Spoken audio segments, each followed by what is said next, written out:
Hello YouTube, this is GunFunZS and I'm continuing on the project of DIY mold making and tool making using common cheap household tools such as a drill press, files, and a table saw. I checked my pictures and it looks like I've been doing this project for over 2 years, which is absurd, but that is an absurd set of 2 years. So, in our last installment, I made this cutter here, which is a D-bit that is approximately in the profile of one of these guys. At the time, I didn't have one of these guys to base it off of. This is a Hornady VMAX 110 in 308, product number 23010. Previously, what I had was a Pold 7.62 by 29 bullet, or by 39 I mean, as a comparison, and I was basically eyeballing it. The goal is to take this bullet and replicate everything except for the plastic tip. Hopefully that will come into focus. And I'm going to walk you through my process of hand fitting. So this is what you do when you don't have a precision cross slide and compound on a lathe to replicate somewhat precise angles. This is not what you would do if you were trying to make multiple cutters perfectly match each other or something. But it's basically to break it down in steps. So this cutter that you previously saw was made out of the shank of a 5/16 drill bit, which works out to 309. It was cutting a little bit oversized, so it was cutting 311. And when I went to take it down, or maybe it was cutting 313, I forget, I used a diamond stone while it was on the drill press to reduce its diameter slightly and ended up with it cutting 306. So I needed to start over. And this time I bought a chunk of drill rod, which is out of shot, and I cut a piece of it. A normal first step if you were lathing it would be to chuck it, go for run out, and face off the end and maybe put on a center to support it. What we're going to do here is slightly different. I'm going to move the camera slightly so I can draw better, hopefully. And you will have to put up with the weird angles. Well, actually, let's do it this way.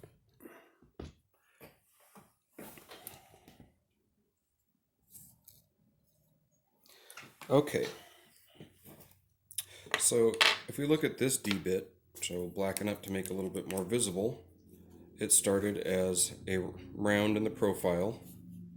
Then we ground away half the diameter with a hollow grind, and then we relieved everything except for the cutting edge slightly. And the relieving doesn't have to be precise. Then we clipped the tip. So here I have a couple of rounds, and I'm going to mock up what one of these bullets looks like. It has basically a cylindrical section and then almost a perfect cone. There's a very slight convex. So if I were to draw this cone, it might look something like that.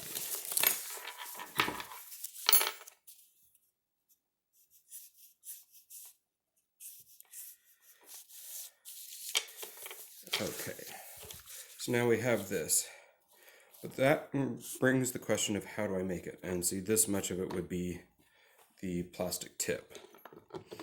Obviously not to scale. Here's a 7.62 by 39 bullet, which you can see has a more convex ogive and a less pronounced transition to the cylindrical shank portion of the bullet. It also has a hollow base.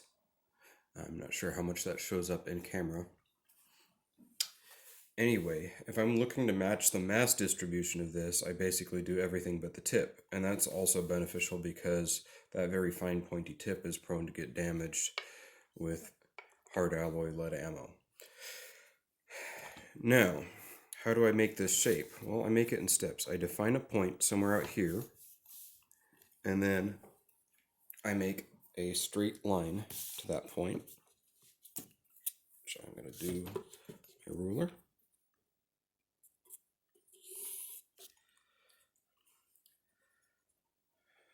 And I find that the straight line is inside of it. So I define another point about there, and I make this straight line. And then when I've achieved that, so I grind this away, and then when I achieve it, I cut the difference again, and I pick another 2 points and I make a flat, and I do that flat. And I, as I'm going, take my calipers and measure my cutter versus defined reference on the bullet to the same height on the bullet. So diameter, diameter, diameter, diameter, and I mark it on my drill rod blank. So here I have defined the shank. I have a little, make sure that's in shot. So I have a little notch that I cut in the drill rod blank so that I have a specific repeatable place to reference from, and I will keep a reference line on this side of the cutter that will always be indexed to the same point in my drill press chuck to reduce the effects of run out.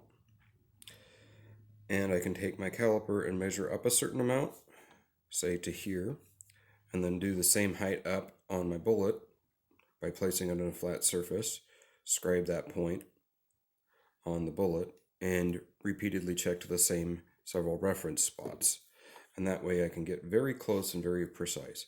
It probably doesn't actually need to be as perfect as that, but I may as well go for it.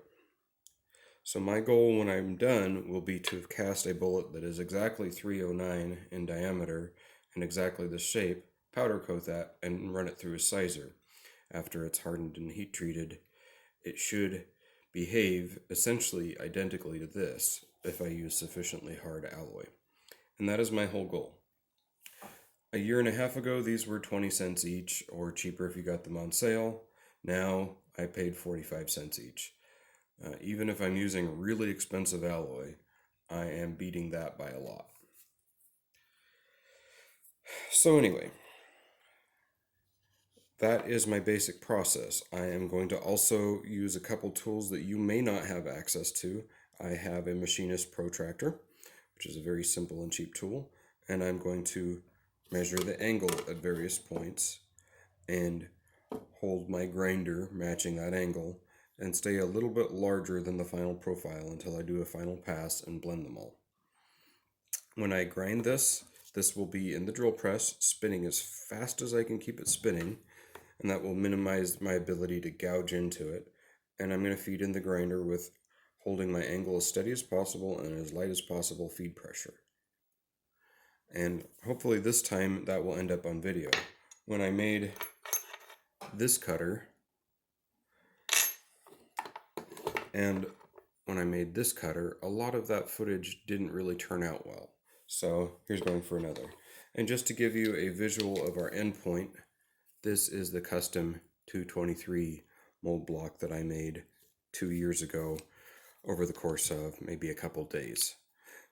Our process is going a lot longer because I'm doing, well, it's 2022 and the world is crazy and my job is taken off and I just don't have the same time to fiddle with projects.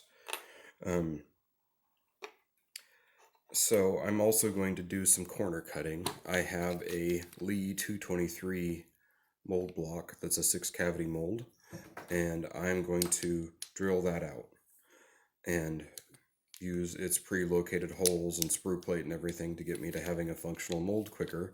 That is probably honestly a nicer mold than I would make from scratch. You can also buy blanks of those. Titan Reloading is a good resource for that.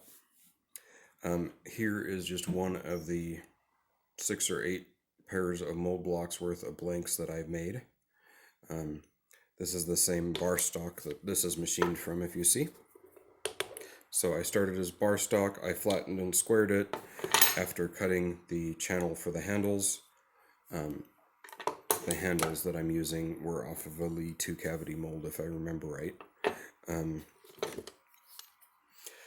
Just because that's a cheaper way to make handles than making them from scratch, and time is not infinite.